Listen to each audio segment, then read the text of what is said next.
Shalom à tous. Shalom le peuple de Dieu. Que le Seigneur William Branham vous bénisse. Merci d'être sur notre plateforme. Une réaction à une action du 3e Exode. C'est moi ici, nous parlons sur notre thème. Ça n'est fini pour les États-Unis d'Amérique. Comme vous le savez tous, sur cette plateforme, nous ne parlons que de William Marion Branham et de sa divinité. Ici, c'est Branham et Branham seul.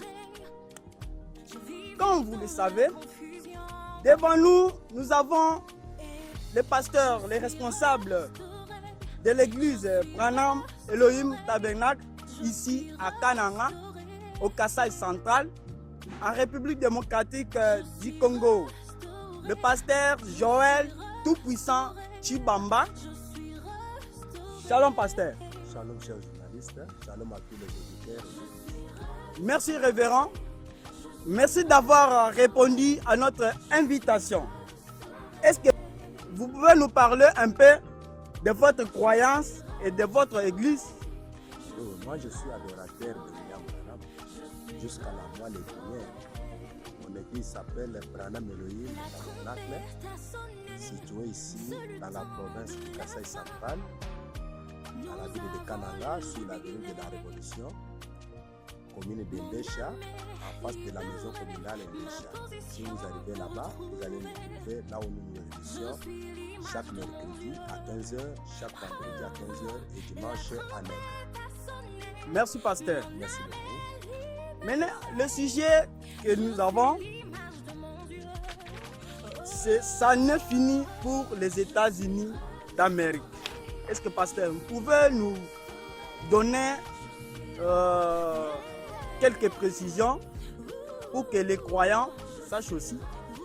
Oui, effectivement, par rapport au thème que RAT a signifié, a mis sur la place publique pour que les hommes de Dieu puissent décortiquer ce qui parle de l'Amérique en tant qu'une nation, ce qui parle de l'Amérique par la prophétie de William Branham en 1933, la vision qu'il avait eue concernant les 7 choses qui devaient arriver avant la fin du monde.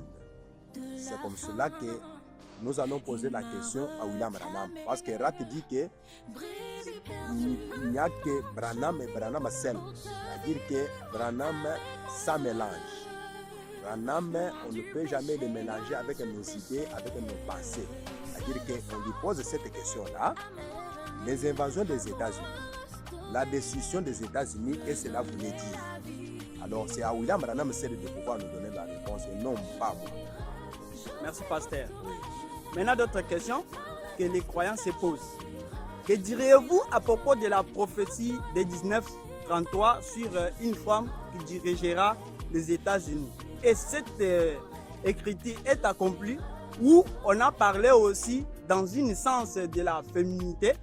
Alors, maintenant, cette question, c'est une question de la parole. William Branham dit que quand il y a une question de la parole, il y aura encore une réponse de la parole. Quand il y a une question politique, les hommes de ce monde doivent se servir avec les articles et la constitution du pays. Mais quant à nous, notre constitution s'appelle William Marion Branham. On lui pose cette question-là. Moi, je reprends votre question. J'en ai ici. Que direz-vous à propos de la prophétie de 1933 sur une femme qui dirigera les États-Unis? Est-ce que c'est accompli ou ça parlait dans un sens de la féminité? Je prends cette question-là, chers journalistes, je redonne à William Branham. Parce que c'est toi, William Branham, qui avait donné cette prophétie. Ça parle dans quel sens concernant cette femme ici? C'est pour cela que j'inviterai tous les auditeurs en ce moment même qui nous suivent de parcourir avec moi le livre. Tout d'abord, je peux lire avec moi ensemble dans la Bible. Lisons ensemble avec la Bible dans Colossiens chapitre 2, à partir du verset 2 jusqu'au verset 4. Qu'est-ce que Paul nous parle? Qu'est-ce que Paul nous dit ici? afin qu'ils aient les cœurs remplis de consolation, qu'ils soient unis dans la charité et enrichis d'une pleine intelligence pour connaître le mystère de Dieu, savoir Christ, mystère dans lequel sont cachés tous les trésors de la sagesse et de la science. J'ai dit cela afin que personne ne vous trompe par des discours séduisants. Paul avertit les gens de son époque concernant le mystère. William Branham étant venu en dehors après que la Bible avait été écrite, nous lui retournons cette question parce que c'est lui qui a parlé de cette prophétie en 1933 concernant les États-Unis d'Amérique et une femme qui serait imposante au sommet de l'État. Alors, je suis dans les messages intitulés.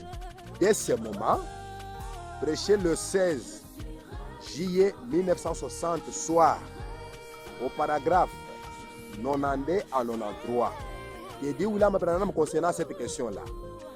Et ainsi que je n'arrivais pas le temps de vous les raconter dans cette réunion.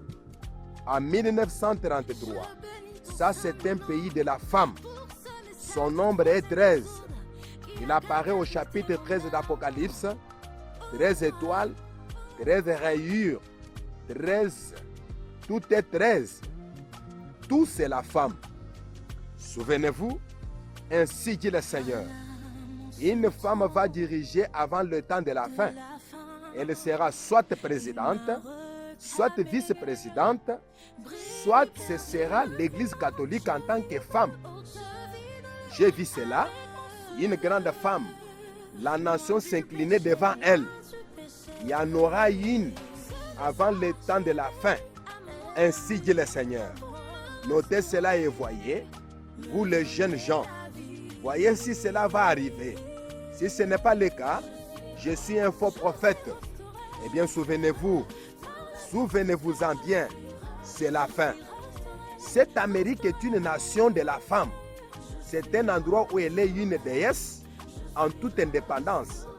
Et l'homme ne lui dit rien. C'est elle le chef. Elle dirige tout, les affaires et tout. Elle est même entrée dans l'église à l'estrade, à la chair. Elle la dirige maintenant. Voilà donc où vous allez. Voyez, cela est tout aussi clair aux Écritures que Caïn et Abel seraient comme Caïn et Abel. Certaines, toutes ces choses, c'est elle qui les dirige. Elle est une déesse. C'est ce qui se passe en Amérique. Il ne s'agit pas de vous, mes sœurs, mais j'ai toujours été un peu dur envers elle comme ça. Peut-être que j'ai quelquefois des opinions un peu trop dures. Peut-être, mais que puis-je dire? Si vous êtes spirituel, vous saisirez la chose maintenant même. Vous voyez, combien parmi vous pensent comprendre que ce que je vais dire? Là, il ne s'agit pas d'une femme en tant que femme, mais d'un esprit de la femme, de la féminité. Parce que c'est elle qui donne le mode de vie. C'est elle qui dirige. C'est elle qui contrôle. Même à la nation, c'est elle qui donne le mode de vie. C'est elle qui est toujours au sommet. C'est la féminité. C'est pourquoi il nous retourne encore dans la même question, dans la même ordre d'idées, dans les messages intitulés « Pourquoi ne sommes-nous pas une dénomination ?» Pourquoi ne sommes-nous pas une dénomination? Je suis au paragraphe. Je vous donne d'abord la date. C'est prêché en quelle année? C'est prêché le 27 septembre 1958 au Branham Tabernacle à Jeffersonville. Au paragraphe 136 à 138. Je reprends. Pourquoi ne sommes-nous pas une dénomination? Paragraphe 136 à 138. Que dit le mari de Méda? Et en 1933, quand nous faisions nos réunions à l'ancien local des francs-maçons, où se trouve maintenant l'église du Christ, c'est là que la vision du Seigneur m'est venue et a prédit que l'Allemagne allait s'élever et détruire là-bas la ligne Maginot. Beaucoup d'entre vous s'en souviennent.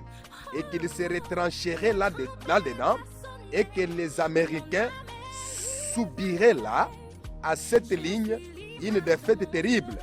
Il était aussi dit qu'il arriverait et ce qu'il en serait de Roosevelt et tout ça, et qu'il serait élu pour un 4e mandat.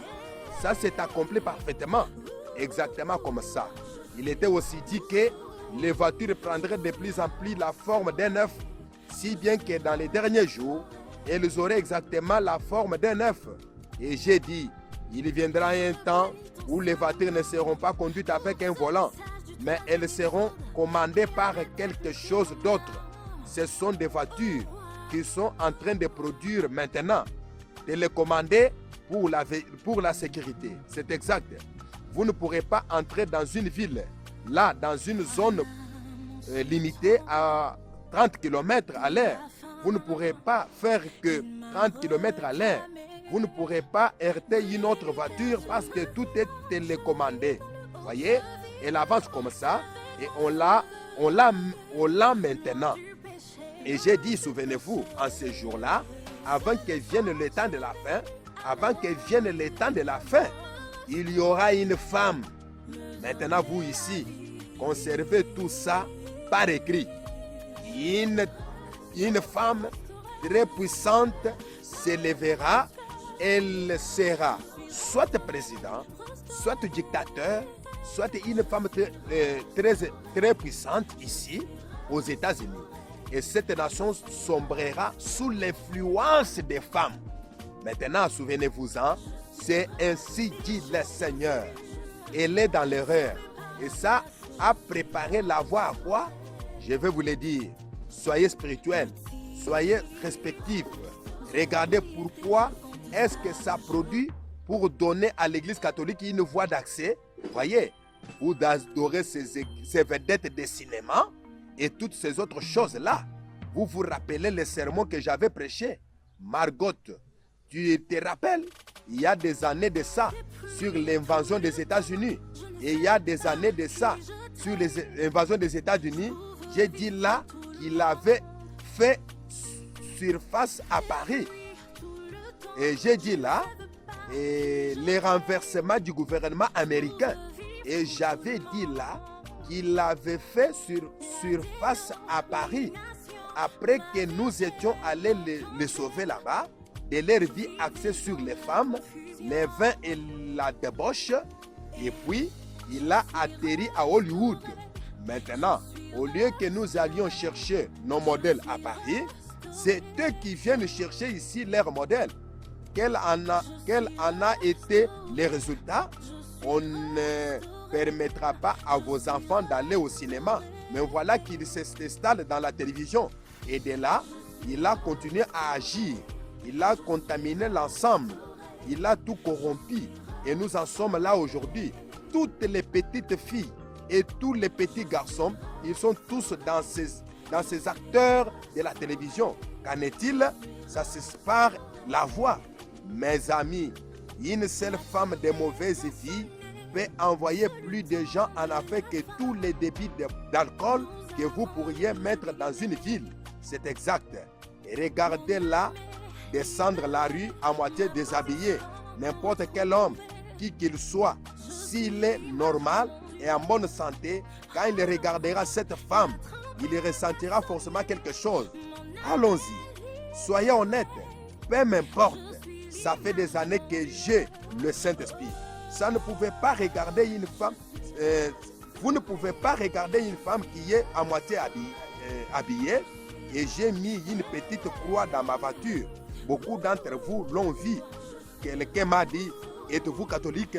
Quand les catholiques ont pris une option sur la croix signifie Christ.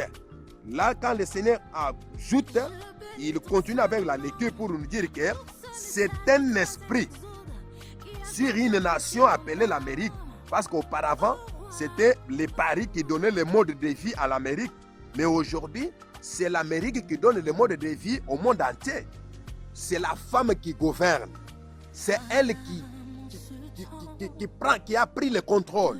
C'est elle qui est au-dessus de la mêlée. C'est elle qui a un mot à dire. partout dans le monde, vous trouverez toujours la femme. Voilà, même dans les vies naturelles, les grands Bill disent que vous pouvez aller dans la rue et voir une femme qui a une moitié habillée. Oh, ça tire la morale de l'homme.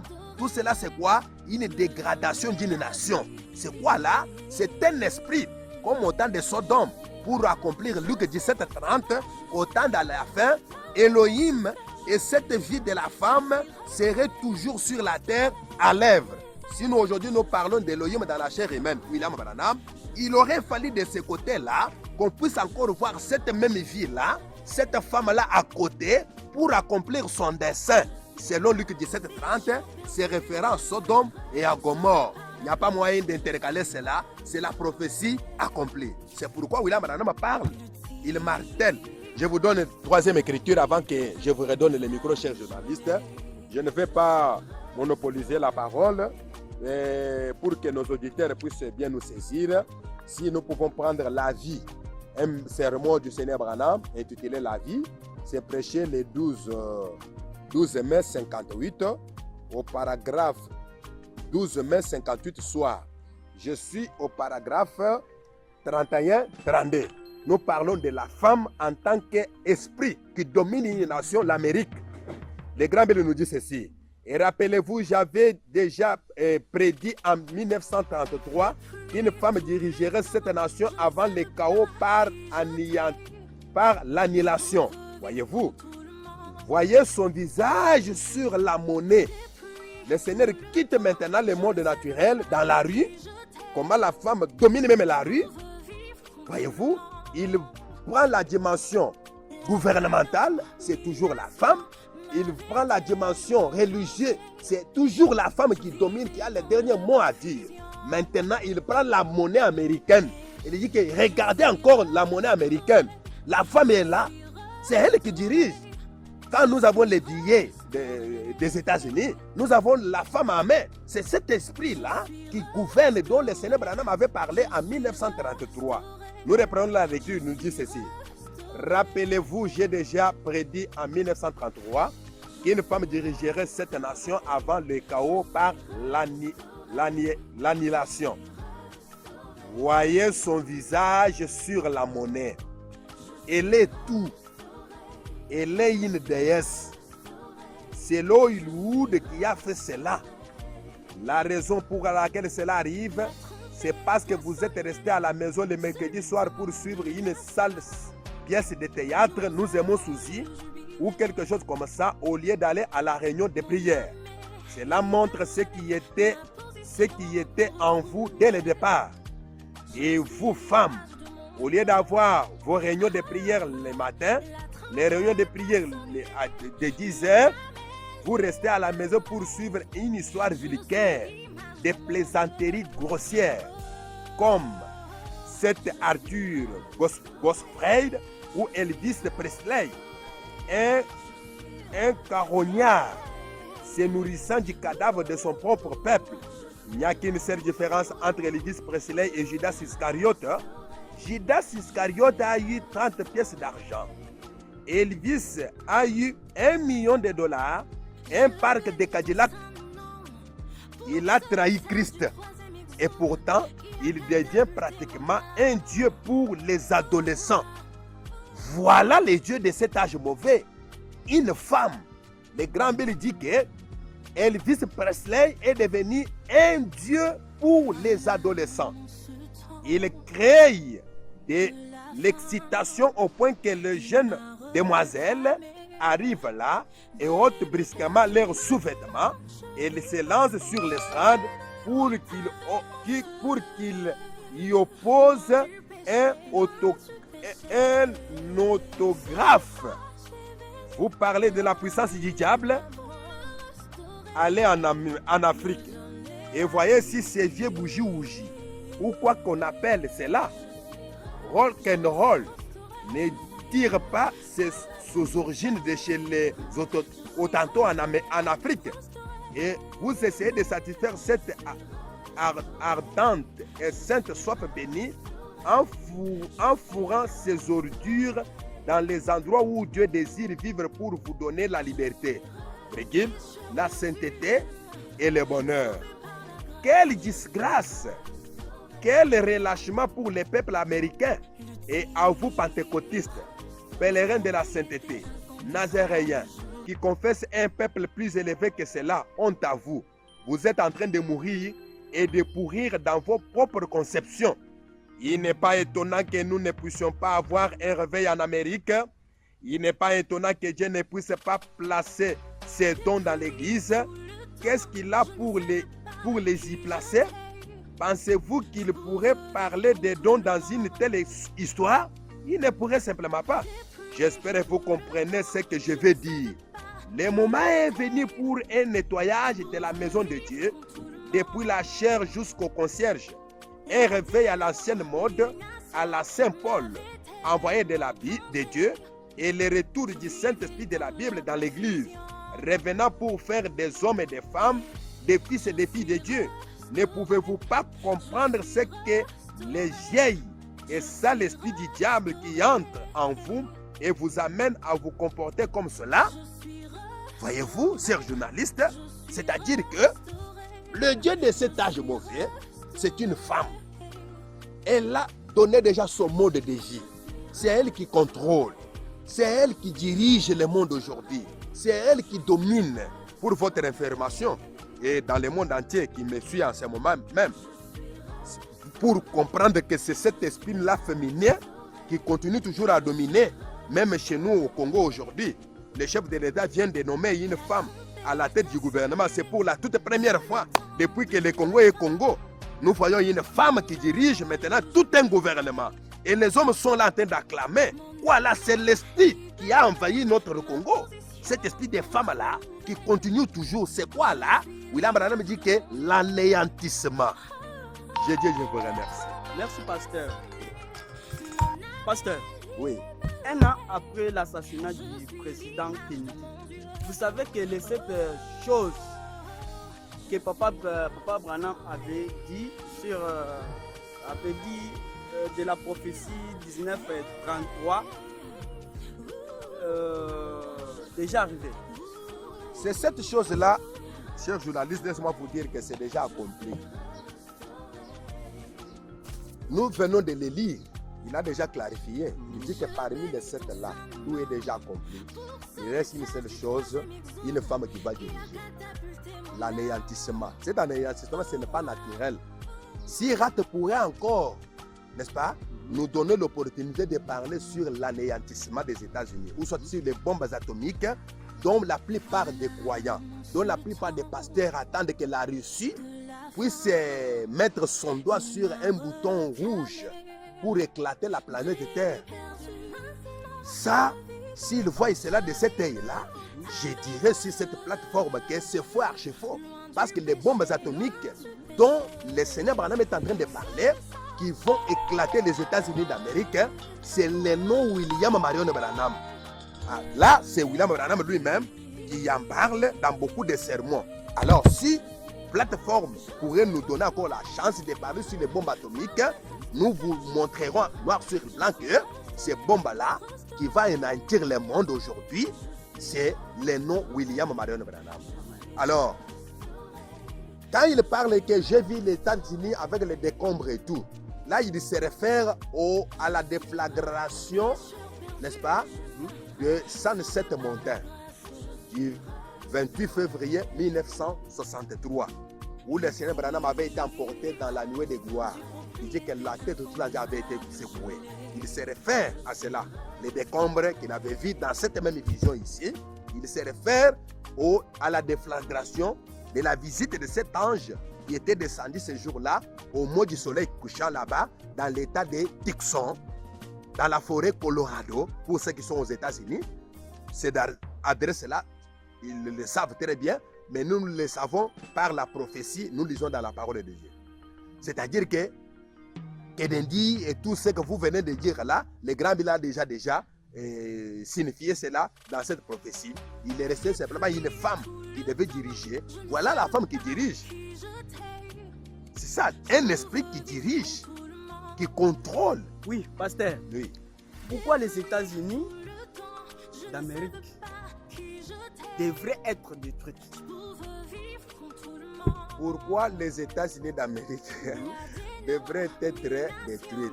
Les États-Unis d'Amérique, laisse-moi vous dire que est déjà détruite sur tous les plans. Laissez-moi un peu lire. Qu'est-ce que le Seigneur Branham nous dit par là? Laissez-moi encore lire quelque chose sur cette destruction, comment le Seigneur Branham est en train de l'expliquer dans l'âge d'église d'Éphèse. Si vous êtes avec moi, lisez, prenez avec moi l'âge de l'église de Thyatire. L'âge de l'église de Thyatire qui est prêché le 8 décembre 1960 soir. Âge d'église de Thyatire, prêché le 8 décembre 1960 soir, au paragraphe 220 à 232. Moi, je vais gagner du temps parce que le temps nous fait les défauts. Je lis directement l'essentiel. Le Seigneur Branham nous dit ceci. J'ai dit pendant ce temps, alors ils permettront aux femmes de voter. Et pour finir, les femmes en votant, dis-je, ce pays est le pays de la femme. Suivez très bien attentivement, chers journalistes. Ce pays est le pays de la femme. Il porte la marque de la femme. Partout dans la prophétie, il s'agit de la femme. Et le nombre 13 se trouve partout dans la prophétie. Oui, j'ai dit, c'est le pays de la femme. Elle a sa liberté ici. Elle le ruinera. C'est ça la décision des États-Unis. C'est la femme qui va ruiner, détruire les États-Unis d'Amérique. Les États-Unis d'Amérique est déjà détruite par la femme. Je continue. Oui, j'ai dit, c'est le pays de la femme. Elle a sa liberté ici. Elle les ruinera. Elle est une ruine pour le monde, non pas pour les États-Unis, même pour la République démocratique du Congo, même pour l'Afrique du Sud, même pour le Gabon, même pour l'Angola, même pour l'Algérie, même pour le Maroc, même pour l'Allemagne, même pour l'Amérique latine. Voilà, la femme ruine. Elle est une ruine, une destruction, une bombe à retarder. Toujours, c'est toujours la femme. Le grand Bible continue de nous dire ceci. Elle est une ruine pour le monde. Et, Roy, j'ai reçu votre lettre à ce sujet. Cette grande femme qui, chaque crime, nous avons examiné minutieusement tous les cas de criminalité. Dans tous les cas, il y avait une femme derrière chaque crime. Comme crime commis aux États-Unis. C'est parfaitement exactement. Ce sont des femmes immorales. Brigil, vous voyez, et tout. Eh bien, je dis encore, il y aura un temps. Et en ce temps-là, on permettra aux femmes de voter. Elles éliront la mauvaise personne. C'est ce qu'elles ont fait aux dernières élections. C'est exact. Et celle-ci commencera à avoir une forte main mise. Pendant ce temps, il se fera que une grande femme s'élèvera aux États-Unis et elle sera admirablement habillée. Et j'écrivis entre parenthèses, peut-être que c'est l'Église catholique. Voyez-vous, elle régnera sur le pouvoir. Chers journalistes, on dit que la femme doit régner sur les pouvoirs. Brigil dominera les autres aux États-Unis. Elle aura une belle apparence, mais elle sera cruelle au possible. J'ai dit, puis j'ai regardé de nouveau et j'ai vu les États-Unis voler en éclats. Il n'en reste plus rien. Le Seigneur Branham me dit qu'il n'en reste plus rien. J'ai prédit alors, j'ai dit, c'est ainsi dit le Seigneur. Pensez à ceci. 7 prédictions sont déjà réalisées. L'église qui va dominer, c'est l'église catholique.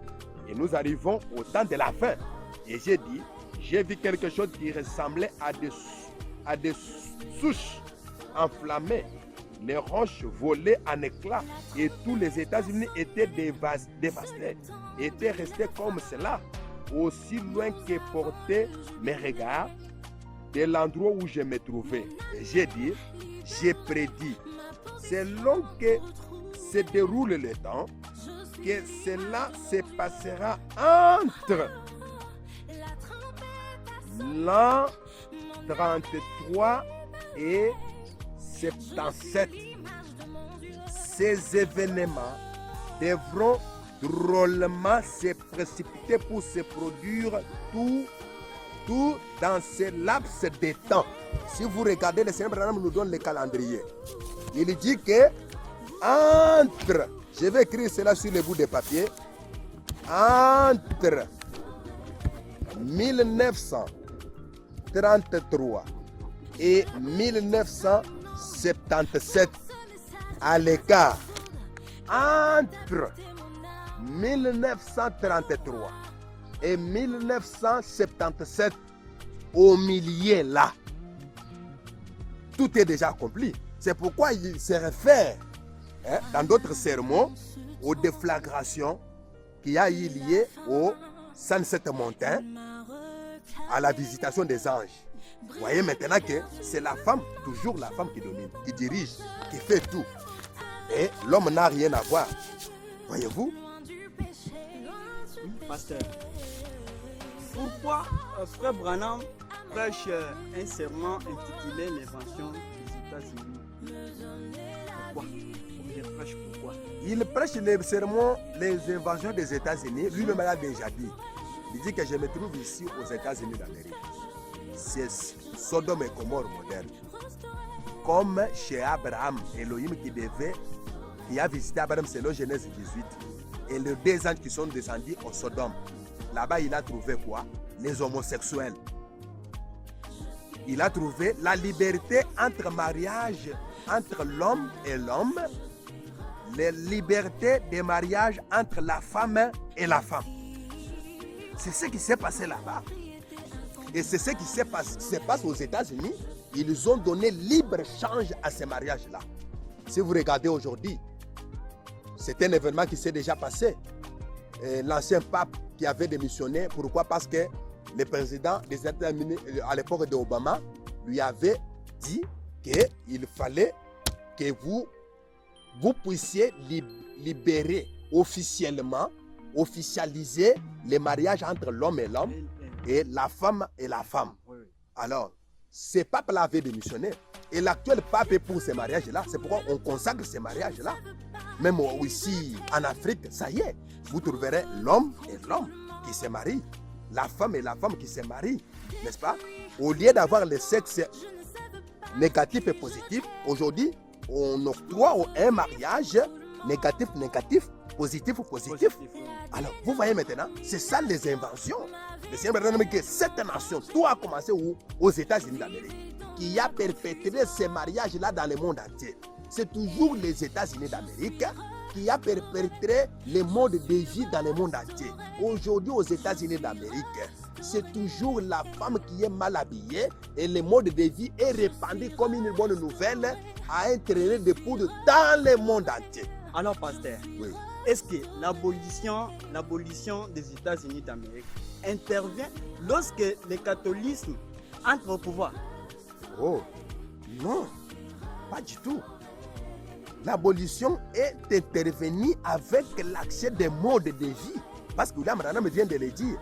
Quand à l'époque c'était les paris en France qui donnaient les modes de vie, mode d'habillement, mode de maquillage, là où les femmes s'étaient mal habillées, c'était en Paris, en France.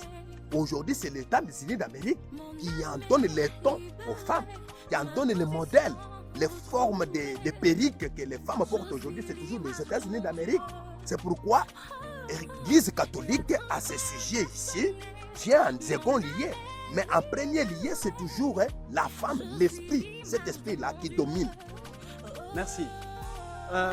J'ai lu, j'étais sur sa parole, prêché le 19-20 janvier 1957, paragraphe 40. Et j'ai vu une femme tenir là, du cœur au possible, et elle dominait le pays. Et j'ai prédit qu'une femme serait soit présidente, soit elle laissera, soit elle accédera à une sorte de position très élevée aux États-Unis.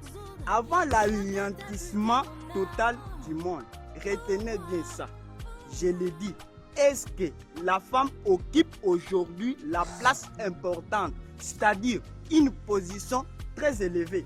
Si oui, alors le monde est anéanti ou nous attendons? Le monde est déjà anéanti, c'est la femme qui a anéanti le monde. William Branham vient de le dire là, dans la vie, dans l'âge de Thyatire, là où nous venons de le lire. Il a dit que le monde est déjà anéanti. Le chaos que nous avons aujourd'hui dans le monde, c'est la femme qui est à la base. Je vous lis une écriture encore. Le Seigneur Branham nous dit dans la révélation de Jésus-Christ, au prêcher le 4 décembre 1960, le matin, au Branham Tabernacle, je suis au paragraphe 405 à 408. Je gagne du temps. Le grand Béni nous dit ceci. Considérez la prophétie que le Seigneur me donna en 1933. Comment cela se passerait? Ils accorderont aux femmes le droit de vote. Et en votant, elles éliront la mauvaise personne. Cette chose furent accomplies, furent annoncées. Et 5 d'entre elles se sont déjà accomplies.